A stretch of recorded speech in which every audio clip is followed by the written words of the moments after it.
ஓம் அஞ்ஞானதிமிராந்தஸ்ய ஞானாஞ்சனசலாக்கயா சக்ஷுர்உன்மிலிதம் ஏன தஸ்மை ஸ்ரீ குரவே நமக. நம ஓம் விஷ்ணுபாதாய ராதிகாயை பிரியாத்மனே ஸ்ரீ ஸ்ரீமத் பக்தி வேதாந்த பகவதிகாந்த தாசா மகராஜிதி நாமினே. நம ஓம் விஷ்ணுபாதாய ராதிகாயை பிரியாத்மனே ஸ்ரீ ஸ்ரீமத் பக்தி வேதாந்த நாராயணாயிதி நாமினே.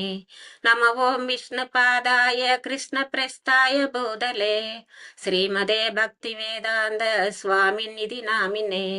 நமஸ்தே சாரஸ்வதி தேவே கௌரவாணி பிரச்சாரிணே निर्विशेष शून्यवादे पाश्चात्य देश तारिणे.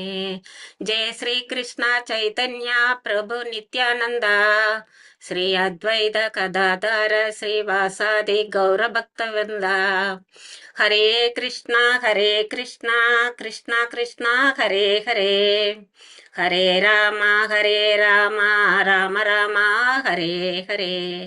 ஹரே கிருஷ்ணா ஹரே கிருஷ்ணா ஹரே கிருஷ்ணா ஹரே கிருஷ்ணா ஹரே கிருஷ்ணா. எனக்கு சாஸ்திர அறிவு அவ்வளவா கிடையாது. ஓரளவு எனக்கு தெரிந்ததை வைத்து இன்னைக்கு வகுப்பு நடத்துறேன். இதுல நிறைய குறைகள் இருந்தா பக்த கோடிகள் மன்னித்து கொள்ளுங்கள், சீனியர் பக்தர்ஸ் எல்லாம். அதே மாதிரி எனக்கு இந்த வாய்ப்பு எனது குருதேவர் ஸ்ரீல பக்தி வேதாந்த நாராயண மகராஜ் அவர்களினுடைய கருணையாலும் எனது குருதேவர் ஸ்ரீல பகவதிகாந்த தாஸ் அவர்களினுடைய அருளாலும் எனக்கு இந்த வாய்ப்பு கிடைத்திருக்கிறது. நான் எனக்கு முடிந்த அளவு இந்த வகுப்பை நான் நடத்துகிறேன். குறைகள் இருந்தால் பக்த கோடிகள் மன்னித்தருளுமாறு கேட்டுக்கொள்கிறேன். ஹரே கிருஷ்ணா ஹரே கிருஷ்ணா.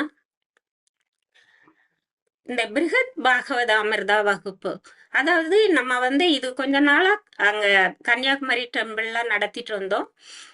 இது பாகவதத்தினுடைய சாரம்.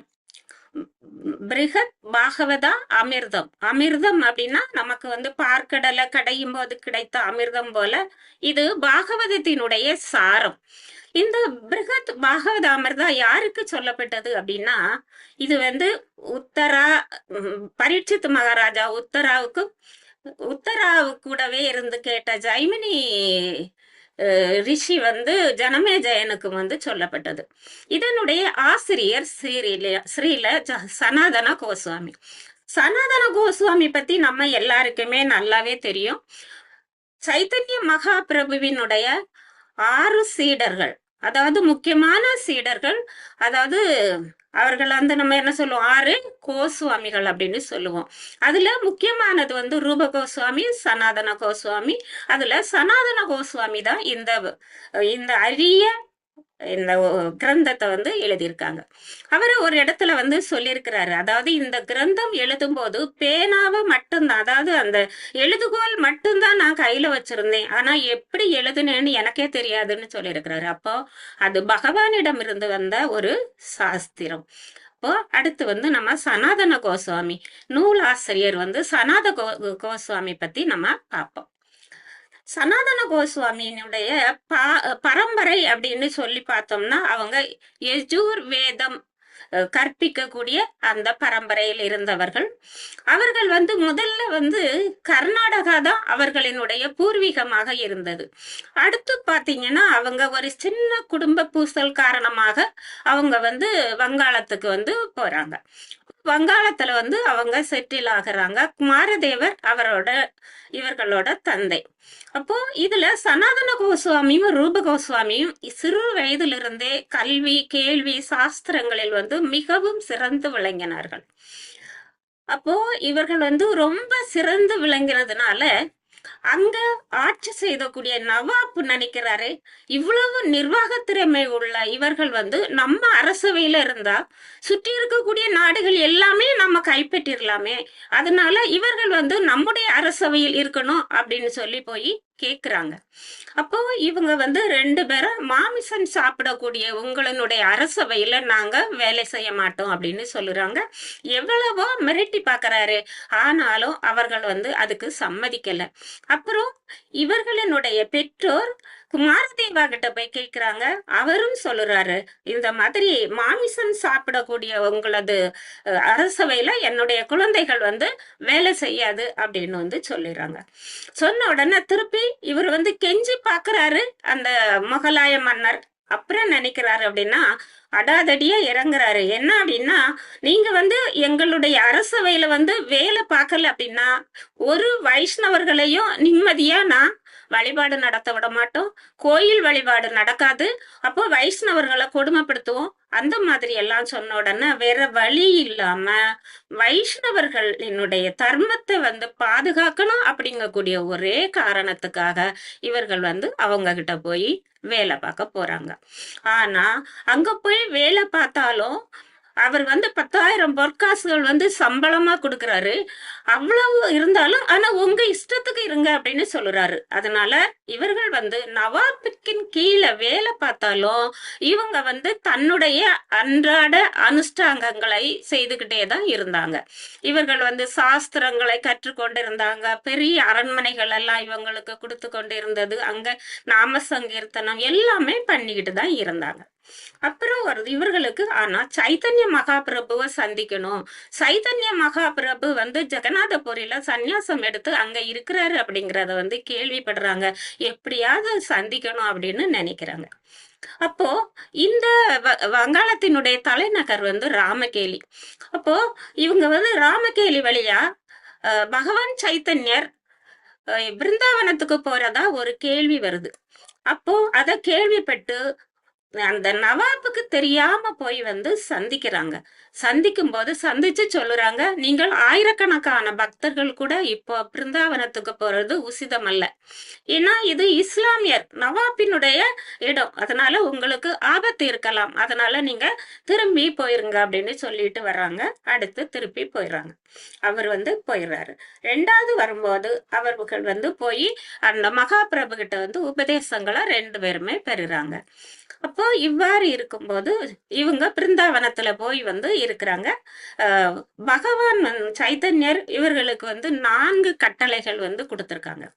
ஒண்ணு என்ன அப்படின்னா, பகவான் லீலை செய்த இடங்களை எல்லாம் புதுப்பிக்கணும். அடுத்து சாஸ்திரங்கள் எழுதணும். அதாவது வைஷ்ணவ நெறிமுறைகள் அந்த கிருஷ்ணர் பற்றிய எல்லா தெரிஞ்சுக்கணும் அப்படிங்கிறதுனால நிறைய சாஸ்திரங்கள் வந்து வைஷ்ணவர்களுக்கு கொடுக்கணும். கௌடிய வைஷ்ணவ சாஸ்திரங்கள் எழுதணும். அதுக்கு அப்புறமா வழிபாடு, அதாவது விக்கிரக வழிபாட்டுக்கு ஏற்பாடு செய்யணும். அதாவது அதை சொல்லி கொடுக்கணும் மக்களுக்கு. அப்போ இது எல்லாம் சொல்லி கொடுக்குறாங்க. அப்போ இந்த மாதிரி அவங்க வாழ்க்கை போயிட்டு இருக்கு. அப்ப இந்த மாதிரி அவங்க வேலை பார்த்துட்டு இருக்காங்க. இப்படி இருக்கும்போது சனாதன கோஸ்வாமி தினமும் கோவர்த்தன மலையை வந்து 3 தடவை சுத்துவாரு சனாதன கோஸ்வாமி. அப்போ திருப்பி பார்த்தோம்னா ரொம்ப வயசாயிருச்சு. அதனால கிருஷ்ணாவுக்கு கஷ்டமா இருக்குது. தன்னுடைய பக்தன் வந்து இவ்வளவு கஷ்டப்படுறானே அப்படின்னு சொல்லி கஷ்டமா இருக்கு. அதனால அவரு சொல்றாரு, போதும் சனாதனா, நீ நிறுத்து. நீ இவ்வளவு வயசாகி நீ இப்படி கஷ்டப்பட்டு நீ வந்து கோவர்த்தன மலைய சுத்த வேண்டாம் அப்படின்னு சொல்லுறாரு. ஆனா சனாதன கோஸ்வாமி சொல்லுறாரு, என்னால முடியாது, என்னோட உயிர் இருக்கிறது வரை நான் கோவர்த்தனாவை சுத்துவேன் அப்படிங்கிறாரு. அப்போ அவர் என்ன சொல்றாரு, ஒரு கோவர்த்தன சீலாவை கொடுக்கிறாரு. அந்த கோவர்த்தன சீலா வந்து இப்ப பார்த்தாலும் அங்க ராதா தாமோதர டெம்பிள்ல வந்து பிருந்தாவனத்துல நம்ம பார்க்கலாம். அதாவது ஒரு அந்த கோவர்த்தனாவில் உள்ள ஒரு கல்லுல தன்னுடைய பாதங்களை பதித்து அதை வந்து அவருக்கு கொடுக்கறாங்க. அதை வந்து நீ 3 தடவை சுத்தி வா, நீ வந்து பிருந்தாவன பரிக்கிரமா வந்து உனக்கு இந்த கோவர்த்தன பரிக்கிரமா முடிஞ்சு அதுதான் அப்படின்னு வந்து சொல்லுறாரு. அப்புறம் சரின்னு அவர் வந்து வாங்கிக்கிறாரு. அந்த கோவர்த்தனத்தை வந்து சுத்தி வர்றாரு. அடுத்து இவர் மானசகங்கா பக்கத்துல வந்து தங்கி இருந்து பஜன் பாடுறது, சாஸ்திரங்கள் எழுதுறது, இந்த மாதிரி எல்லாம் அவர் வந்து சாஸ்திரங்களை எழுதிட்டு இருக்கிறாரு. பஜனும் பாடிக்கிறாரு. அப்படி இருக்கிறாரு. கொசு தொல்லை மட்டும் எல்லா பூச்சிகள் வந்து ரொம்ப பக்கத்துல வந்து சகலேஸ்வரர் டெம்பிள் இருக்கு. அங்க வந்து சிவபெருமான் இருக்கிறாரு. அப்போ இவரு நைட்டு நினைச்சுக்கிட்டே தூங்குறாரு, இவ்வளவு கொசு கடிக்குதே, நம்ம வந்து நாளைக்கு இடத்த மாத்திரணும் அப்படின்னு நினைக்கிறாரு. அதாவது இந்த கோஸ்வாமிகளா இருந்தாலும் சரி, ஆச்சாரியர்களாக இருந்தாலும் சரி, ஒரு இடத்துல அவங்க நிரந்தரமா இருக்க மாட்டாங்க. ஏன் அப்படின்னா, அப்படி நிரந்தரமா இருந்துட்டா அந்த இடத்துக்கு மேல தனக்கு ஏதோ பற்று வந்து விடுமோ, இது நல்லா தானே இருக்கு, இங்கேயே இருந்துடலாம் அப்படின்னு ஒரு பற்று வந்து விடுமோ அப்படிங்கிறதுக்காக அடுத்த இடம் மாறி மாறி போவாங்க. இங்க வந்து கொசு கடிக்குது. கொசு கடிச்ச உடனே அவரு நினைக்கிறாரு, நம்ம வந்து நாளைக்கு வேற இடத்துக்கு போயிடணும் அப்படின்னு நினைக்கிறாரு. உடனே சிவபெருமான் வந்து கனவுல வந்து சொல்லிடுறாரு, நீ எங்கேயும் போக கூடாது, நீ இங்கதான் இருக்கணும் அப்படின்னு சொல்லிட்டு அங்க சொல்றாரு. அதாவது இந்த நம்ம வந்து 33 கோடி தேவர்கள் இருக்காங்க, தேவதைகள் எல்லாம் இருக்காங்க அப்படின்னு நம்ம கேள்விப்பட்டிருக்கோம் இல்லையா, படிச்சிருக்கோம் இல்லையா. அப்போ இந்த பூச்சி இதுகளுக்கு எல்லாமே ஒரு தேவதை இருக்கு. உடனே கூப்பிட்டு ஆர்டர் பண்றாரு, அந்த இடத்துல வந்து எந்த கொசுவோ பூச்சியோ வந்து போகக்கூடாது அப்படின்னு. இன்னைக்கு வர பாத்தீங்கன்னா அந்த இடத்துல வந்து கொசு தொல்லை கிடையாது அப்படின்னு சொல்லப்படுது. அப்போ அந்த அளவுக்கு சிவபெருமான் வந்து சனாதன கோஸ்வாமியினுடைய நண்பர். அப்போ ஒரு நாள் இவர் வந்து அந்த பிச்சை எடுக்கிறதுக்காக அவர் போய்கிட்டே இருக்கிறாரு. அவ்வாறு போய்கிட்டு இருக்கும்போது அந்த புருஷோத்தம சோபே அப்படிங்கிற வீட்டுல இருந்து அந்த ஒரு மதன் மோகன் விக்கிரகம் அதை வந்து அவரோட குழந்தைங்க வச்சு விளையாடிட்டு இருக்கு. அப்போ இது வந்து இவருக்கு வந்து கஷ்டமா இருக்கு, தன் விக்கிரகத்தை வச்சு இந்த மாதிரி விளையாடுறாங்களே அப்படின்னு வந்து கஷ்டமா இருக்கு. அப்போ கஷ்டமா இருந்த உடனே அந்த சனாதனர் சொல்றாரு, என் கூட வந்துருங்க அப்படின்னு. ஆனா என்னைய கூட்டிட்டு போங்க பாபாஜி அப்படிங்கிறாரு. அப்படின்னு அந்த விக்கிரகம் சொல்லுது. அப்ப இவரு சொல்றாரு, என்னாலலாம் முடியாது, நீ வந்து நான் ஏற்கனவே நீங்க, அதாவது நீங்கன்னா கிருஷ்ணா நிறைய இந்த சைத்தன்ய மகாபிரபுவா வந்து எனக்கு நிறைய ஒர்க் கொடுத்துருக்கீங்க, உங்களை பராமரிப்பேனா, நான் எனக்கு கொடுத்த ஒர்க்கை பார்ப்பேனா, அதனால என்னால முடியாது, என்னால அழைத்து போக முடியாது அப்படிங்கிறாரு. ஆனா அவர் என்ன செய்யறாரு, புருஷோத்தம சோபா கிட்ட போய் சொல்றாரு, நான் வந்து சனாதன கூட போறேன், என்னை அங்க கொண்டு விட்டுருன்னு. இப்ப இவரு அங்க கொண்டு விட்டுறாரு. இவரு சாப்பிடக்கூடிய ஒரு சப்பாத்தில ஒரு துண்டை தான் அவரு வந்து நிவேதனமா கொடுக்குறாரு. அப்படி கொடுத்துட்டு இருக்கும் போது ஒரு நாள் கேக்குறாரு, சனாதனா அந்த சப்பாத்தில கொஞ்சம் உப்பு போட்டு கொடுக்க கூடாதா அப்படின்னு கேக்குறாரு. அதாவது அவர் என்ன பண்ணுவாருன்னா, கொஞ்சம் கோதுமை மாவை பிச்சை எடுப்பாரு, அந்த யமுனை தண்ணியே ஊத்தி பிசைவாரு, பிசைஞ்சு ரொட்டி தட்டுவாரு, தட்டி அந்த ராதா மதன் மோகனுக்கும் கொடுத்து இவரும் சாப்பிடுவாரு. என்ன சனாதனா, நீ கொஞ்சம் உப்பு போட்டிருக்கலாமே அப்படின்னு. உடனே சனாதனர் சொல்றாரு, நீ என்ன சொல்லிக்கிட்டு வந்தா, நீ இன்னைக்கு உப்பு கேப்பா, நாளை சீனி கேப்பா, அடுத்த நாள் நெய் கேப்பா, நான் எங்க போவேன் அப்படின்னு சொல்லி நீயே ஏற்பாடு பண்ணிக்கோ அப்படின்னு சொல்லுறாரு. அப்போ அன்னைக்கு ஒரு பெரிய படகு வருது. அந்த படகுல வந்து கிருஷ்ணதாசர் இன்னொரு சொல்லி ஒருத்தர் வராரு. அவர் வந்து மணல் தட்டி அப்படியே நிக்கிறாரு யமுனை ஆற்றுல. அங்க பக்கத்துல எல்லாம் துணைக்கு கேக்குறாரு, யாருமே இல்ல. அப்புறம் தான் சொல்றாங்க, இவரா போய் நின்னுட்டு குழந்தையா போய் நின்னுட்டு சொல்றாரு, அங்க பக்கத்துல ஒரு சனாதனர் அப்படின்னு ஒரு பாபாஜி இருக்கிறாரு, அங்க போய் நீங்க உதவி கேளுங்க அப்படின்னு சொல்லுறாரு. நேரே அங்க வந்து போய் கேக்குறாரு. அவரை பார்த்தா எலும்பும் தோலுமா அவரு பாபாஜி இருக்கிறாரு, இவரால எப்படி இந்த படகை மீட்க முடியும் அப்படின்னு சொல்லி அவரு யோசிக்கிறாரு. உடனே ஒரு பெரிய மழை வருது, தண்ணி வருது, அதுல அது அடிச்சு வந்துருது. அப்புறம் அதனால அவர் வந்து கட்டின கோயில் தான் இன்னைக்கு நமக்கு இருக்கு. அடுத்து வந்து நம்ம வந்து சனாதனர் பார்த்தாச்சு. அடுத்து நம்ம வந்து இந்த கிரந்தம் வந்து யாருக்கு சொல்லப்பட்டது, இந்த கிரந்தம் வந்து யாருக்கு சொல்லப்பட்டது, இந்த சாஸ்திரம் வந்து யாருக்கு சொல்லப்பட்டது. அதாவது வந்து இவங்க பாண்டவர்களோட பரம்பரையை எடுத்துக்கிட்டோம் அப்படின்னா ரொம்ப கொடுத்து வச்சவங்க. அர்ஜுனனுக்கு வந்து பகவத்கீதை நேரடியாக பகவான் கிட்ட இருந்து கேட்டாரு. அதே மாதிரி அர்ஜுனனுடைய மகன் வந்து அபிமன்யு போர்ல இறந்து போறான். அவருடைய மகன் வந்து பரீட்சித்து வந்து உத்தர வயிற்றுல இருக்கும்போது அஸ்வத்தாமன் வந்து பிரம்மாஸ்திரத்தை விட்டுறான். அப்போ அந்த பிரம்மாஸ்திரத்தினுடைய அந்த தகைப்பு தாங்க முடியாம உத்தர கதறுறா. அப்போ உள்ள போய் அந்த கருவுக்கு உள்ள போய் வந்து கற்பப்பைக்கு உள்ள போய் வந்து காப்பாற்றுறாரு பகவான். அதனாலதான் அந்த குழந்தை வெளியே வந்த உடனே திருப்பி திருப்பி பாக்குது, நம்ம உள்ள இருக்கும்போது ஒருத்தர் வந்தாரே 4 கரங்களோட, அவரு இப்ப இல்லையே அப்படின்னு சுத்தி சுத்தி பரீட்சை செய்து பார்த்ததுனாலதான் அவருக்கு பரீட்சித் அப்படின்னு பேரு. அப்போ இந்த ஸ்ரீமத் பாகவதம் வந்து கேட்பதற்குரிய வாய்ப்பு வந்து யாருக்கு கிடைச்சிருக்கு அப்படின்னா பரீட்சித் மகாராஜாவுக்கு கிடைச்சிருக்கு. அடுத்து பாத்தீங்கன்னா இந்த கிரந்தம், இது வந்து மிகச்சிறந்த கிரந்தம். அப்போ இந்த ஸ்ரீ பிருகத் பாகவத அமிர்தாவை கேட்கக்கூடிய வாய்ப்பு யாருக்கு கிடைச்சிருக்கு அப்படின்னா பரீட்சித்தினுடைய மகன் ஜனமேஜயனுக்கு கேட்கறதுக்குரிய வாய்ப்பு கிடைச்சிருக்கு. அப்போ அந்த பாண்டவர்கள் வந்து எவ்வளவு பகவானிடம் பற்று வச்சிருந்தாங்க, அவர்களுடைய பக்தி எத்தகையது, அதனால அவங்க பரம்பரை முழுசும் அந்த பகவான் பற்றியோ பகவானிடம் இருந்தோ இது கேட்கக்கூடிய வாய்ப்பு அவர்களுக்கு வந்து கிடைச்சிருக்கு. இங்க வந்து இந்த சாஸ்திரம் வந்து அந்த நம்ம வந்து அந்த ஜனமேஜயனுக்கு வந்து சொல்லப்பட்டது. அதுக்கு முன்னாடி உத்திராவும் இவரை வந்து பேசப்பட்டது. அப்போ எதுக்கு எப்ப இந்த அதாவது 7 நாட்களுக்குள்ள இறந்து போவான் அப்படிங்கிறதுனால அடுத்து இந்த பரீட்சித் மகாராஜா வந்து கலிகாலம் ஆரம்பிக்குது. துவாபர யுகம் கடைசியில பகவான் வந்து தன்னுடைய லீலைகளை முடித்து போயிடுறாரு. அப்போ பகவான் வந்து இந்த லீலைகளை விடுத்து தன்னுடைய தாமத்துக்கு போயிட்டாரு அப்படின்னு தெரிந்த உடனேயே பாண்டவர்களும் துறவரம் மேற்கொண்டு போய் அவங்களும் உயிரை விட்டுறாங்க.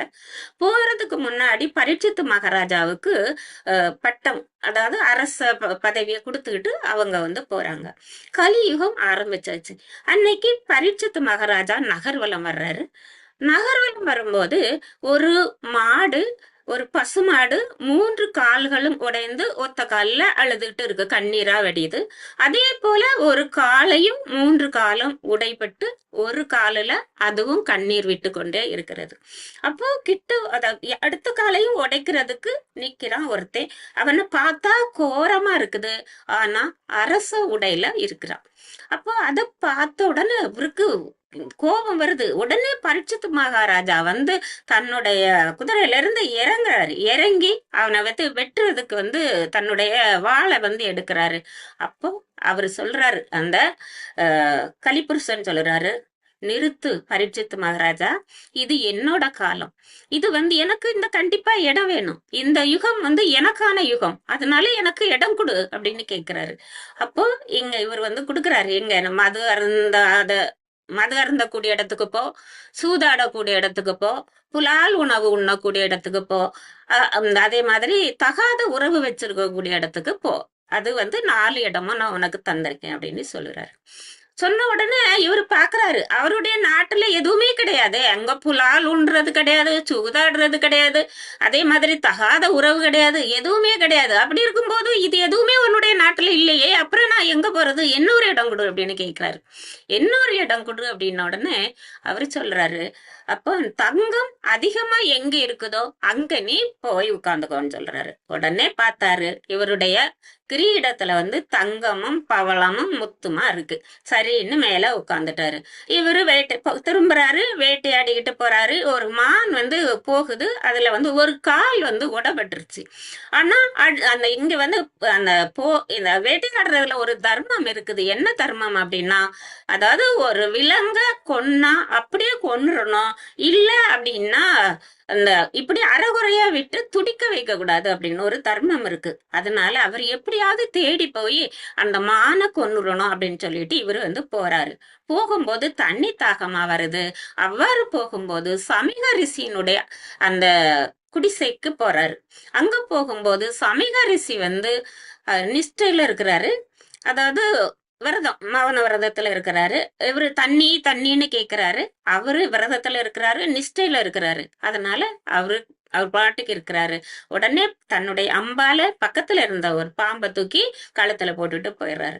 கொஞ்ச நேரத்திலே அவருடைய மகன் வந்து ஸ்ரீங்கி வரான். தன்னுடைய தந்தைக்கு என்ன நடந்தது அப்படிங்கிறத பாக்குறான். இதை யார் செய்தார்களோ அவர்கள் வந்து 7 நாட்களுக்குள் தச்சகன் அப்படிங்கக்கூடிய பாம்புனால இறந்து போவார் அப்படின்னு சொல்லி சாபத்தை வந்து கொடுத்துடுறான். இவர் வந்து நிஷ்டை முடிஞ்சு பாக்குறாரு.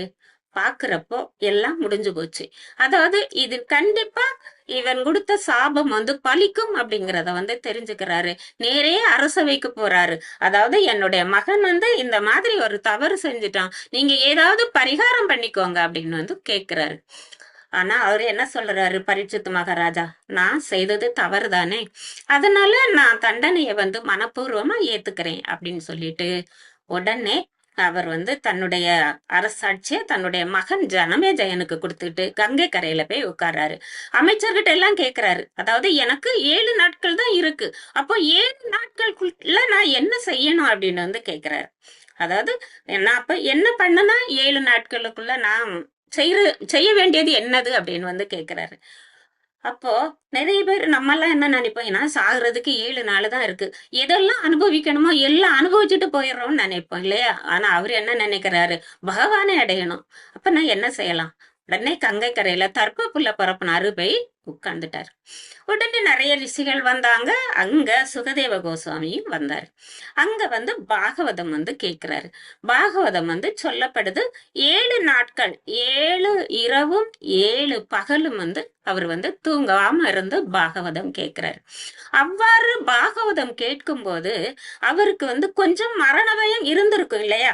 நமக்கு கொஞ்ச நேரத்துல ஒரு பாம்பு கடிக்கும் அப்படிங்கிறது வந்து தெரியும் போது அப்போ நமக்கு வந்து தெரியும் இல்லையா, நமக்கு பயம் வந்து இருக்கும் இல்லையா. அதே போல அவருக்கு இருந்திருக்கு. ஆனா இந்த பாகவதம் கேட்டு முடிக்கும் போது அவரோட மரண பயம் வந்து தீர்ந்து போயிருது. அப்புறம் அந்த பாகவதம் சொல்லி முடிச்சாச்சு. அந்த 7 நாட்கள் முடிந்த உடனே இது வந்து உத்தரா அரண்மனையில இருந்து சொல்லி அனுப்புறாங்க. ஒரு ஆள் ஒரு தூதன்கிட்ட சொல்லி அனுப்புறாங்க, நான் இங்க உட்கார்ந்துருக்கேன், என்னைய வந்து பரீட்சத்தை வந்து பார்க்க சொல்லுங்க அப்படின்னு வந்து சொல்லி அனுப்புறாரு. அப்போ இங்க வந்து தன்னுடைய மகன் வந்து 7 நாள் ஆச்சு, அப்போ என்னை இறக்க போகிறான் அப்படிங்கக்கூடிய தாய் வந்து தன்னுடைய மகனை பாக்குறதுக்கு வாரா. அந்த காலத்துல பாத்தீங்கன்னா அந்த ரிஷிகள் கிட்ட இருந்து நேரடியாக இருந்து எல்லாம் கேட்கக்கூடிய வாய்ப்பு வந்து பெண்களுக்கு கிடையாது. பெண்கள் வந்து வரமாட்டாங்க. ஆனா இன்னைக்கு நம்ம எவ்வளவோ வாய்ப்புகள் இருந்தோம், அதை நம்ம பயன்படுத்திக்க மாட்டேங்கிறோம். அப்போ அந்த தாய் வந்து வர்றா. பரீட்சித்து மகாராஜா போய் சந்திக்கிறதுக்கு கிளம்பி போறாரு. அப்போ போகும்போது அங்க இவரு சுகதேவ கோஸ்வாமி எல்லாரும் இருந்துகிட்டு சொல்லுறாங்க, கூடவே இவரையும் போ சொல்லுறாங்க, ஜெய்மினி அப்படிங்கக்கூடிய ரிஷிய வந்து கூட போ சொல்லுறாங்க. அப்போ அந்த ஜெய்மினி ரிஷி எதுக்கு அங்க போறாரு அப்படின்னா, அங்க என்ன நடக்குது அப்படிங்கிறத வந்து நீ கேட்டுட்டு வா அப்படின்னு சொல்லி அனுப்பி விடுறாரு. அப்போ அங்க போறாரு. ஜெய்மினிய ஏன் தேர்ந்தெடுத்தார் சுகதேவ கோஸ்வாமி அப்படின்னா, ஜெய்மினி வந்து வேதவியாசரினுடைய சீடர். வேதவியாசர் வந்து வேதங்களை வந்து எல்லாம் அப்படி இருந்த வேதங்களை எல்லாம் தொகுத்தாரு. தொகுத்து 4ஆ பிரித்தாரு. எப்படி பிரிச்சாரு அப்படின்னா, செய்யுள் வடிவில் இருக்கிறது ஒண்ணு, உரைநடை வடிவில் இருக்கிறதுல ஒண்ணு, அதே மாதிரி செய்யுளும் உரைநடையும் கலந்து இருக்கக்கூடியது ஒண்ணு, இசைப்பாடல்கள் ஒண்ணு. அப்போ அவ்வாறு பிரிக்கும் போது முதல்ல வந்து ரிக்வேதத்தை பைலர் அப்படிங்கக்கூடியவர்கிட்ட கொடுத்தாரு. அடுத்து வந்து யசூர் வேதத்தை வந்து வைசம்பாயனர் அப்படிங்கிறவர்கிட்ட கொடுத்தாரு. அடுத்து வந்து சாம வேதத்தை வந்து ஜெய்மினிக்கு கொடுத்தாரு. அடுத்து வந்து இந்த அதர்வண வேதத்தை வந்து சமத்து அப்படிங்கிறவருக்கு வந்து கொடுத்தாரு. அப்போ கொடுத்துட்டு என்ன சொன்னாரு அப்படின்னா, இனி வரக்கூடிய சீடர்கள் எல்லாம் உங்க வழியில நீங்க வந்து நடத்தணும். அதாவது இப்ப பைலர் வந்து ரிக்வேதம் சொல்லி கொடுக்கணும், அவருக்கு கீழே வரக்கூடிய சீடர்களுக்கு சொல்லி கொடுக்கணும். அதே போல வைசம்பாயனர் வந்து யசூர் வேதம் சொல்லி கொடுக்கணும். அப்படி வரும்போது சைமினி வந்து சாம வேதத்துக்கு சொல்லி கொடுக்கக்கூடிய வந்து வேதவியாசர் கொடுத்தார். அதனால சைமினி வந்து சாம வேதத்துல வல்லவர். பகவானுக்கு வந்து சாம வேதம் ரொம்ப பிடிக்கும். அவர் பகவத்கீதையிலேயே சொல்லியிருக்கிறாரு, அதாவது மாதங்களில் நான் மார்கழி, அதே மாதிரி இந்த வேதங்களில் நான் சாம வேதம் அப்படின்னு சொல்லியிருக்கிறாரு. அதனால ஜெய்மினிய வந்து அனுப்புறாங்க. ஜெய்மினி அங்க போறாரு. போகும்போது சொல்லி அனுப்புறாரு சுகதேவ கோஸ்வாமி, அதாவது தாய் உத்தராவுக்கும் மகன் பரீட்சித்து மகாராஜாவுக்கும் நடக்கக்கூடிய உரையாடல் வந்து நமக்கு வேணும், பின்னாடி மக்களுக்கு கொடுக்கணும், அவரோட பிள்ளைங்களுக்கு கொடுக்கணும். அதனால அந்த உரையாடல் என்ன அப்படிங்கறத வந்து அங்க உட்கார்ந்து அழகா கேட்டுட்டு வாங்க அப்படின்னு வந்து கொடுக்கறாரு, அனுப்புறாரு. அனுப்பும் போது இங்க இவங்க போறாங்க, போய் வந்து சந்திக்கிறாரு. சந்திச்ச உடனே அந்த தாய் வந்து அழல, ஆர்ப்பாட்டம் பண்ணல, ஓன்னு ஒப்பாரி வைக்கல. முதல்ல சொல்லுற அவளுக்கு மனசுக்குள்ள இருந்திருக்கலாம். தன்னுடைய குழந்தை வந்து கொஞ்ச நேரத்துல சாக போகுது அப்படிங்கறது வந்து தெரியும். அதனால அவளுக்கு கவலை இருந்திருக்கலாம். ஆனா அவ எல்லாத்தையும் அடக்கிக்கிட்டு சொல்லுறா, மகனே நீ 7 நாள் அங்க சுகதேவ கோஸ்வாமி கிட்ட இருந்து வந்து அமிர்தம் சாப்பிட்டா. அதாவது கதை கேட்டா. அதாவது பாகவதம் கேட்டா. அதன் எனக்கு சொல்லிக் கொடு அப்படின்னு கேக்குறாங்க. அப்போ 7 நாளும் 7 பகலும் சொல்லப்பட்ட பாகவதத்தை கொஞ்ச நேரம் தான் இருக்கு. அதுக்குள்ள உன்னால எனக்கு சொல்ல முடியாது. கொஞ்ச நேரம் தான் இருக்கு. அதனால அந்த பாகவதத்தினுடைய சாரத்தை எனக்கு கொடு.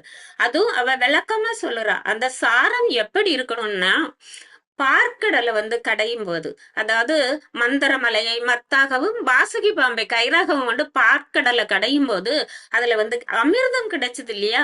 அதே மாதிரி இந்த பாகவதத்தினுடைய அமிர்தம், அந்த எசன்ஸ் எனக்கு வேணும் அப்படின்னு வந்து கேக்குறா. அப்போ ஏன்னா நிறைய நேரம் இல்ல மகனே, உனக்கு கொஞ்ச நேரம் தான் இருக்கு. அதுக்குள்ள நீ அவ்வளவுதான் சொல்ல முடியும். அதனால அப்படி சொல்லு அப்படின்னு கேக்குறாங்க. எந்த தாயாவது தன்னுடைய மகன் வந்து சாக போகும்போது கூட அந்த பகவானை பத்தி கேட்கணும் அப்படின்னு இருக்குமா? ஆனா எப்பேற்பட்ட குடும்பத்துல அந்த உத்தரா வந்து பிறந்திருக்கிறா அப்படிங்கறத வந்து நம்ம அது எப்படி பக்தி குடும்பம் அப்படிங்கறத வந்து நம்ம தெரிஞ்சிருக்கணும்.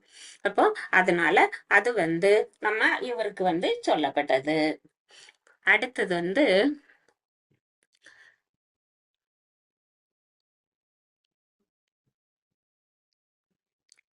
அடுத்து நாரதர். நம்ம வந்து நம்ம பிரயாக், அதாவது ஒரு மகாமகம், பிரயாகையில வந்து மகாமகம் நடக்கும். அதாவது 12 ஆண்டுகளுக்கு ஒரு முறை மகாமகம் வந்து பெருசா நடக்கும். மாசி மகம் அப்படின்னா நம்ம சொல்லுவோம் இல்லையா, அதுதான். ஆனா இந்த பிரயாகையில நடக்கக்கூடிய அந்த மகாமகம் வந்து ரொம்ப பிரசித்தமானது. நிறைய உலகம் முழுசும் இருந்து நிறைய பேர் வருவாங்க. ஏன் அப்படின்னா அந்த இடம் எதுக்கு புனிதமானது அப்படின்னா, பார்க்கடல் கடையும் போது அதுல இருந்து அமிர்தம் எடுக்கும் போது அந்த அமிர்தத்தை வந்து அசுரர்கள் வந்து கவர்ந்துக்குவாங்க. அப்ப அவ்வாறு அசுரர்கள் கவர்ந்து செல்லும் போது பகவான் வந்து மோகினி அவதாரம் எடுத்து அந்த இத வந்து பிடுங்க போவாரு, பறிக்க போவாரு. அப்போ அதுல ஒரு 4 துளிகள் வந்து அங்கங்க விழுந்தது. அதுல ஒரு இடம் உத்தரகாண்ட் மாநிலத்துல இருக்கக்கூடிய அந்த பிரயாகை, இன்னொரு இடம் ஹரித்துவார், இன்னொரு இடம் வந்து நாசிக். அத வந்து என்ன சொல்லுவாங்கன்னா முன்னாடி உள்ள பஞ்சவடி அப்படின்னு சொல்லப்படுது.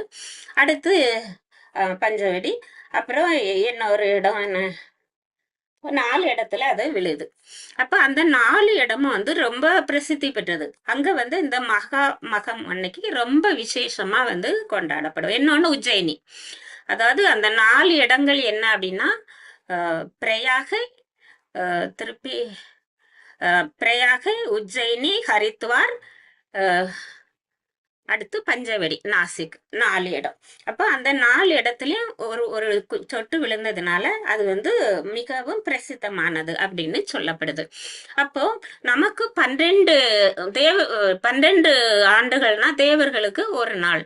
அப்போ அந்த அந்த ஒரு நாள் வந்து அந்த அந்த இடங்கள்ல இருக்கக்கூடிய நீர் வந்து அமிர்தமா இருக்குமா. அதனால தேவர்கள் எல்லாம் நீராடுறதுக்கு அன்னைக்கு வருவாங்களாம். அதனால மக்களும் அன்னைக்கு போய் நீராடுறது போவாங்களாம். அதே மாதிரி ஒரு மகாமகம் அன்னைக்கு வந்து நடக்குது. அப்போ மகாமகம் வந்து ரொம்ப விசேஷமா அங்க நடக்குது. அப்படி நடந்து இதுல வந்து இந்த மகாமகம் நடக்கக்கூடிய அந்த பிரயாகையில வந்து பஞ்சப்பிரயாக் அப்படிங்கக்கூடிய இடம் மிகவும் முக்கியமானது.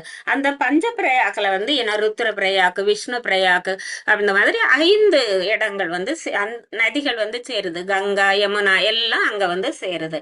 இதுல பாத்தீங்கன்னா அந்த கங்கா வந்து பகவானினுடைய பாதத்திலிருந்து வரக்கூடியது. அதனால அதாவது பரம தீர்த்தம். அதே மாதிரி பாத்தீங்கன்னா யமுனா வந்து பகவான் லீலைகள் செய்த இடம், அதுவும் பரம தீர்த்தம். அப்போ எல்லாம் வந்து சேரக்கூடிய இடம் அப்படிங்கறதுனால ரொம்ப மகத்துவமானது. அப்ப அந்த இடத்துல நிறைய சாதுக்கள் வந்து நீராடுறாங்க. அவ்வாறு சாதுக்கள் வந்து நீராடக்கூடிய இடத்துல வந்து நாரத ரிஷியும் வர்றாரு. அப்போ நாரத ரிஷி அங்க வராரு. அப்போ இங்க எல்லாரும் வந்து சாதுக்கள் எல்லாம் ஒருத்தர் வந்து புகழ்ந்துக்கிறாங்க. எப்படி புகழுறாங்க அப்படின்னா, நீங்க இவ்வளவு அழகா பக்தி செய்றீங்க, நான் அந்த அளவு பக்தி செய்ய முடியலையே அப்படின்னு சொல்லி ஒவ்வொருத்தங்க சொல்லுறாங்க. அப்போ நீங்க பக்தி செய்றீங்கங்கிறீங்க, இன்னொருத்தங்க வந்து இல்ல நாங்க பக்தி செய்யல, நீங்க தான் பக்தி செய்றீங்க அப்படிங்கிறாங்க. அப்போ இதுதான் வைஷ்ணவர்களினுடைய முதல் அடையாளம். அதாவது நான் பக்தி செய்யல, எனக்கு பக்தி இல்ல அப்படின்னு ஒருத்தர் நினைச்சாதான் அவர் வந்து ஒரு உண்மையான வைஷ்ணவர். நான் எப்ப பார்த்தாலும் சாண்டிங் பண்ணிட்டு இருக்கேன், நான் வந்து 64 ரவுண்டு பண்ணுறேன், 32 ரவுண்டு பண்றேன், நீங்க ஒண்ணுமே பண்ணல அப்படின்னா நம்ம அதல பாதாளத்துல விழுந்துருவோம் அப்படின்னு அர்த்தம். அதனால அந்த வைஷ்ணவர்களுக்குரிய பண்பு இங்க வந்து பார்க்கலாம். இப்போ எல்லா சாதுக்களும் ஒருத்தர் கட்டி பிடிச்சுக்கிறாங்க, ரொம்ப சந்தோஷமா இருக்கிறாங்க. எல்லாரும் பிரயாகையில நீராடுறாங்க. அப்ப பிரயாகையை சுத்தி வந்து நிறைய ராதா மாதவர் டெம்பிள் இருக்கு. அதாவது குந்தி மாதவர், பிந்து மாதவர், வேணி மாதவர், அந்த மாதிரி நிறைய ராதா மாதவர் டெம்பிள் இருக்கு. எல்லா டெம்பிள்ல போய் குளிச்சுக்கிட்டு போய் எல்லாரும் வழிபடுறாங்க. அவ்வாறு வழிபட்டு முடிச்சிட்டு வந்து எல்லாரும் திருப்பி வந்து வழிபட்டு குளிக்கிறாங்க, வழிபடுறாங்க. அந்த மாதிரி எல்லா சாதுக்களும் சேர்ந்து இருக்கிறாங்க. அதுல சன்னியாசிகள் இருக்கிறாங்க, கிரகஸ்தர்கள் இருக்கிறாங்க, பிரம்மச்சாரிகள் இருக்கிறாங்க. எல்லா வர்ணமும் அங்க இருக்கு. அப்போ அவ்வாறு அவர்கள் வந்து சந்தோஷமா இருக்கும்போது அங்க வந்து நாரதரும் இருக்கிறாரு. அப்ப நாரதர் எதுக்கு அங்க வந்தாரு அப்படின்னா, அவருக்கு ஒரு தீராத ஆசை, பகவானினுடைய பக்தி யாருக்கு அதிகமா இருக்கு அப்படிங்கிறத வந்து நான் கண்டுபிடிக்க போறேன் அப்படின்னு சொல்லிட்டு அவரு இங்க வர்றாரு, ஜடலோகத்துக்கு வர்றாரு. பகவானினுடைய தூய பக்தர்கள், அதாவது பகவானினுடைய கருணை யாருக்கு இருக்கு அப்படிங்கிறத வந்து கண்டுபிடிக்க போறேன் அப்படின்னுட்டு அவரு வர்றாரு. அப்போ இங்க வந்து எல்லா சாதுக்கள் கூட அவரும் குளிக்கிறாரு, செய்யறாரு, எல்லாம் செய்துகிட்டு இருக்கும்போது இன்னொரு ஒரு கூட்டம் வருது. தசாவமீத காட் அப்படிங்கக்கூடிய ஒரு படித்துறை. அந்த படித்துறையில கூட்டமா கொஞ்சம் பிராமணர்கள் வர்றாங்க. எல்லாரும் மூட்டையா அரிசி, காய்கறிகள், விறகு, சமைக்கிறதுக்கு உள்ள விறகு எல்லாம் கொண்டுகிட்டு வர்றாங்க. அதுல ஒரு தலைமை பிராமணர் ஒருத்தர் வர்றாரு. அந்த பிராமணர் எப்படி இருக்கிறாருன்னா, அந்த ஊர்லயே ரொம்ப பிரபலமானவர் போல. அவரை தொடர்ந்து மற்ற பிராமணர்கள் எல்லாம் வர்றாங்க. அப்போ அவ்வாறு வரும்போது இவர்கள் எல்லாரும் வந்து நீராடுறாங்க. இவர்கள் மற்றவர்களை போல இவர்களும் வந்து நீராடுறாங்க. நீராடி முடிச்சிட்டு இவங்க வந்து சமைக்க ஆரம்பிக்கிறாங்க. கொஞ்சம் பேர் சமைக்கிறாங்க, கொஞ்சம் பேர் காய் வெட்டுறாங்க, அந்த மாதிரி எல்லாம் பண்ணிக்கிட்டே இருக்கிறாங்க. அப்போ இந்த தலைமை பிராமணர் வந்து என்ன பண்ணுறாரு அப்படின்னா, அங்க போய் ஒரு இடத்த வந்து சுத்தப்படுத்தி அதை சாணத்தால் மெழுகினாரு. மெழுகிக்கிட்டு அதுல கோலம் போட்டார். கோலம் போட்டு ஒரு மேடை அமைத்தாரு. அடுத்து அதுக்கு ஒரு பந்தல் கட்டினாரு. அப்புறம் பூக்களால் அந்த பந்தலை வந்து அலங்காரம் செய்துட்டு அதுல ஒரு சால கிராமத்தை கொண்டு வைக்கிறாரு. தன்னை ஆச்சாமனை பண்ணிக்கிட்டாரு, எல்லாம் செஞ்சுட்டு ஒரு சால கிராமத்தை கொண்டு வைக்கிறாரு. சால கிராமத்தை வச்சுட்டு அந்த சால கிராமத்தை வந்து வழிபடுறாரு. அப்போ அதுக்கு வந்து தூப தீபம் எல்லாம் காட்டுறாரு.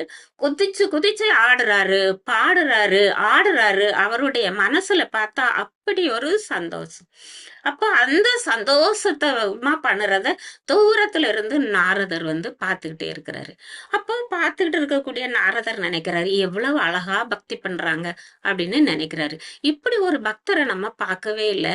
அப்போ நம்ம தேடி வந்த பக்தர் வந்து இவருதான் பகவானினுடைய கருணைக்கு பாத்திரமானவர் அப்படின்னு நினைச்சுக்கிட்டே இருந்து என்ன பண்ணுறாரு அந்த பிராமணர் அப்படின்னு பார்த்துக்கிட்டே இருக்கிறார். முழுசும் ஆடி பாடுறாரு அவரு. திருப்பி வந்து சமைச்ச சாப்பாடு எல்லாம் பகவானுக்கு படைக்கப்படுது, நிவேதனம் வைக்கப்படுது. திருப்பி எல்லாரும் சேர்ந்து அந்த பிரசாதத்தை வந்து கொடுக்கறாரு. அந்த பிரசாதத்தை கொடுக்கக்கூடிய முறையில கூட ஒரு இந்த முறைய வந்து பயன்படுத்துறாரு. எப்படின்னா, முதல்ல வந்து சன்னியாசிகளுக்கு கொடுக்கறாரு, அடுத்து வந்து கிரகஸ்தர்களுக்கு கொடுக்கறாரு, அடுத்து பிரம்மச்சாரிகளுக்கு கொடுக்கறாரு, அடுத்து வந்து எல்லாத்துலயும் அடங்காத சண்டாளர்களுக்கு கொடுக்கறாரு, அப்புறம் பறவை விலங்குகளுக்கு எல்லாம் கொடுக்கறாரு. அவ்வாறு கொடுக்கும்போது அவருடைய மனச பாத்தீங்கன்னா அப்படி ஒரு சந்தோஷம். அதை இங்க நின்று நாரதர் வந்து பார்த்துக்கிட்டே இருக்கிறார். அப்புறம் நினைக்கிறாரு, ஆனா நம்மளும் வழிபாடு நடத்துவோம், ஆனா ஆடுவோம், ஆனா வந்து ஏதோ ஒரு கடமைக்கு செய்யற மாதிரி செய்வோம். ஆனா இவரு அப்படி இல்ல, நல்லா உள் திருப்தியோட ஆடுறாரு, சந்தோஷமா ஆடுறாரு, பாடுறாரு. அப்போ அத பார்த்த உடனே நாரதருக்கு வந்து ரொம்ப சந்தோஷம். உடனே அங்கிருந்தே கத்துறாரு. கடைசியில வந்து இவங்களும் இவங்க குடும்பத்தினரும் வந்து சாப்பிடுறாங்க. சாப்பிட்டுட்டு பகவான் கிட்ட போய் சொல்றாங்க. பகவான் அந்த சாலக்கிராமத்துக்கிட்ட போய் சொல்லுறாங்க. இன்னைக்கு நான் நல்லா திருப்தியா எல்லாருக்கும் உங்களுடைய கருணையால் வந்து பிரசாதம் கொடுத்தேன். உங்களுடைய கருணையால் நான் எல்லாரும் வந்து வழிபட வச்சேன் அப்படின்னு சொல்லி வந்து சொல்லிக்கிட்டே இருக்கிறாரு. சொல்லிக்கிட்டு திருப்பி வந்து வரும்போது நாரதர் வந்து ஓடி போறாரு, கத்துறாரு. அதாவது பக்தரே நீங்க தான் பகவானினுடைய கருணைக்கு பாத்திரமானவர் அப்படின்னு சொல்லிட்டு மற்ற சாதுக்கள் கிட்டயும் சாதுக்களும் கேக்குற மாதிரி சத்தமா சொல்லுறாரு. நான் கண்டுபிடிச்சிட்டேன், பகவானினுடைய கருணைக்கு பாத்திரமானவரை நான் கண்டுபிடிச்சிட்டேன் அப்படின்னு சொல்லி கத்துறாரு. உடனே எல்லா சாதுக்களும் நாரதர் பின்னாடியே ஓடி போறாங்க. அங்க போய் அவர்கிட்ட போய் சொல்லுறாங்க, நீங்க தான் பகவானினுடைய கருணைக்கு பாத்திரமானவர் அப்படின்னு. திருப்பியும் அங்க நின்னு பாத்துக்கிட்டு இருக்காங்க. அவர் என்ன உள்ள போறாங்க. அப்புறம் இவங்க என்ன பண்றாரு அப்படின்னா, அந்த விக்கிரகத்தை வந்து சால கிராமத்தை ஒரு தங்க பேழையில வச்சு மூடுறாரு. மூடி பத்திரமா எடுக்கிறாரு. அதையெல்லாம் பார்த்துட்டு இவங்களுக்கு சந்தோஷம் தாங்க முடியல. அப்போ அவரு சொல்றாரு, வெக்கப்படுறாரு, வேதனைப்படுறாரு. என்ன போய் ஒரு பகவானின் கருணைக்கு பாத்திரமானவர் அப்படின்னு சொல்லிட்டீங்களே நாரதரே, பகவானினுடைய கருணை என்கிட்ட எங்க இருக்கு? அப்புறம் நாரதர் சொல்லுறாரு, நீங்க உங்க செல்வாக்க இங்க பயன்படுத்திக்கிட்டீங்க. அதாவது உங்களுடைய செல்வாக்குனாலதான் இந்த பிராமணர்கள் எல்லாம் இங்க வந்து சமைக்கிறாங்க. அதனால உங்க செல்வாக்க இங்க பயன்படுத்திருக்கீங்க, உங்க செல்வத்தை இங்க பயன்படுத்திருக்கீங்க, உங்க செல்வத்தை கொண்டு வந்துதான் இங்க எல்லாருக்கும் பிரசாதம் கொடுத்திருக்கீங்க. அதனால உங்க செல்வாக்கு செல்வம் எல்லாமே பகவான் சேவைக்கு நீங்க கொடுத்திருக்கிறீங்க. அதனால நீங்க எவ்வளவு பக்தி செஞ்சிருக்கீங்க அப்படின்னு சொல்லி அவர் வந்து ஆச்சரியப்படுறாரு. அப்போ அந்த பிராமணர் சொல்லுறாரு, நாரதரே இப்படியெல்லாம் சொல்லாதீங்க, எனக்கு ரொம்ப கஷ்டமா இருக்கு, எனக்கு கேட்கவே கஷ்டமா இருக்கு. அப்படி ஒரு பக்தி நான் செய்யவே இல்லை. நான் வந்து என்னுடைய வர்ணம் என்ன அப்படின்னா, நான் வந்து ஒரு பிராமணன். அப்ப பிராமணனுக்கு கூடிய வர்ணாசிரம தர்மம் என்ன அப்படின்னா, அதாவது வழிபாடு எப்படி பண்ணணும் அப்படிங்கறதுக்கு மக்களுக்கு சொல்லி கொடுக்கணும். அந்த வழிபாட்டு முறையை நானும் பின்பற்றணும். அப்போ அந்த வழிபாட்டுல மக்களை ஈடுபடுத்தணும். அது என்னோட வர்ணாசிரம கடமை. அந்த கடமையை தானே நான் செய்தேன். இத போய் நீங்க நான் வந்து பகவானின் கருணை எனக்கு கொட்டி கிடக்குது அப்படின்னு சொல்லுறீங்களே, இது வந்து தவறு நாரதரே அப்படின்னு சொல்லுறாரு. ஆனாலும் நாரதர் வந்து ஏத்துக்கவே இல்லை. எவ்வளவு செல்வம் இருந்தாலும் யாரும் இப்படி வந்து செய்ய மாட்டாங்க. ஆனா நீங்க எல்லாரையும் அந்த பக்தி தொண்டுல ஈடுபடுத்திருக்கீங்க. உங்களுடைய குடும்பத்தினரும் உங்களை மாதிரியே பக்தி தொண்டு செய்யறாங்க. அப்போ எவ்வளவு பக்தி செய்றீங்க, அதனால உங்களுக்கு தான் பக்தி இது வந்து கொட்டி கிடக்கு அப்படின்னு வந்து சொல்லுறாரு. சொன்ன உடனே திருப்பி உடனே அவர் வந்து பேச ஆரம்பிக்கிறாரு. அதாவது, நாரதரே நீங்க என்ன போய் இப்படி சொல்றீங்களே, நீங்க தென்னிந்தியாவுக்கு போங்க. அங்க வந்து ஒரு அரசன் இருக்கான். எப்படிப்பட்ட அரசன் தெரியுமா? அவன் வந்து நிறைய கோயில் வச்சிருக்கான். எல்லா இடமும் கோயில். நான் பாவம் இந்த சால கிராமத்தை வச்சு வழிபட்டு என்கிட்ட இருக்கக்கூடிய கொஞ்சம் செல்வத்தை வச்சு நான் இது பண்ணிட்டு இருக்கேன், மக்களுக்கு பிரசாதம் கொடுத்துக்கிட்டு இருக்கேன். ஆனா அந்த தென்னிந்திய அரசன் எப்படி தெரியுமா? அப்படி ஒரு அரசன். அவன் வந்து செல்வமோ கொட்டி கிடக்குது. நேரமும் பிரசாதம் கொடுத்துக்கிட்டே இருக்கான். வெளிநாட்டுல இருந்து வெளியூர்ல இருந்து யார் வந்தாலும் எப்பவும் அங்க பிரசாதம் கிடைக்கும். அந்த அளவுக்கு அவன் வந்து செல்வாக்கு உடையவனா இருக்கான். அந்த நாட்டுல வந்து மழை பெய்துகிட்டே இருக்கும். அதாவது பருவம் தவறாமல் மழை பெய்யும் அப்படின்னு சொல்றாரு. அதாவது மழை எப்ப வேணுமோ அப்ப பெய்யும். அந்த மாதிரி ஒரு நாடு அந்த நாடு. அங்க உள்ள மக்களை வந்து அவன் அப்படி அந்த பண்ணுறான். ஆனா நான் அந்த மாதிரி எல்லாம் பக்தி பண்ணலையே. அதனால பக்தியில வந்து அந்த தென்னிந்திய அரசன் தான் ரொம்ப இந்த பிரசித்தமானவன். அதனால நீங்க அங்க போலாம் அப்படின்னு. அங்க போனா அவன் எப்படி பக்தி செய்யறான் அப்படிங்கிறத நீங்க வந்து தெரிஞ்சுக்கலாம் அப்படின்னு வந்து சொல்லுறாரு. அப்போ இவரு நினைக்கிறாரு, அப்போ இதை விட பெரிய பக்தன் வந்து அங்க இருக்கிறானா அப்படின்னு நினைச்சிட்டு அடுத்து வந்து அவர் என்ன பண்ண போறாரு அப்படின்னா அந்த தென்னிந்திய அரசனை பாக்குறதுக்கு போறாரு. இப்படி என்ன பண்ணுவாரு அப்படின்னா இந்த நாரதர் ஒவ்வொரு லோகமா போவாரு. எப்படின்னா இப்ப வந்து தென்னிந்தியா அப்படிங்கிறது வந்து தமிழ்நாடு தான் சொல்லப்படுது. அப்போ அந்த தமிழ்நாட்டுக்கு போவாரு. அடுத்து தமிழ்நாட்டுல இருந்து அடுத்து அவர் வந்து இன்னொருத்தர கைய காட்டுவாரு, அங்க போவாரு. அடுத்து இன்னொரு லோகம் அப்படி போவாரு. இப்படி வந்து ஒவ்வொரு இடமா அவர் வந்து போவாரு. கடைசியில வந்து பிருந்தாவனம் வரை வருவாரு. அப்போ நம்முடைய பயணமும் எப்படிதான் இருக்கும் அப்படின்னா இன்னைக்கு ஜடலோகத்துல ஆரம்பிச்சிருக்கோம். ஜடலோகத்துல பிரயாக்குல நம்முடைய பயணம், ஆன்மீக பயணம் ஆரம்பிச்சிருக்கோம். இனி நாரதர் கூடவே நாமளும் பயணம் செய்ய போறோம். அடுத்த வாரம் வகுப்புல வந்து தென்னிந்தியாவுக்கு போக போறோம். அடுத்து வந்து பிரம்மலோகம், சிவலோகம் அப்படி ஒவ்வொரு லோகமா பிரயாணம் செய்ய போறோம். அதனால நம்ம என்ன செய்யணும் அப்படின்னா எல்லாரும் அந்த வகுப்புக்கு வந்து கண்டினியூஸா வந்து ஜாயின் பண்ணுங்க. அந்த நாரதர் எவ்வாறு பகவானின் கருணைக்கு பாத்திரமானவர் யாருன்னு கண்டுபிடிக்கிறது வரை நாமளும் அவர் பின்னாடியே நம்ம அலைவோம். நம்ம ஒரு ஆன்மீக பயணம் வந்து மேற்கொள்ளலாம் அப்படின்னு இந்த வகுப்பு எனக்கு கொடுக்கப்பட்டிருக்குது. ஹரே கிருஷ்ணா, ஹரே கிருஷ்ணா. Very good.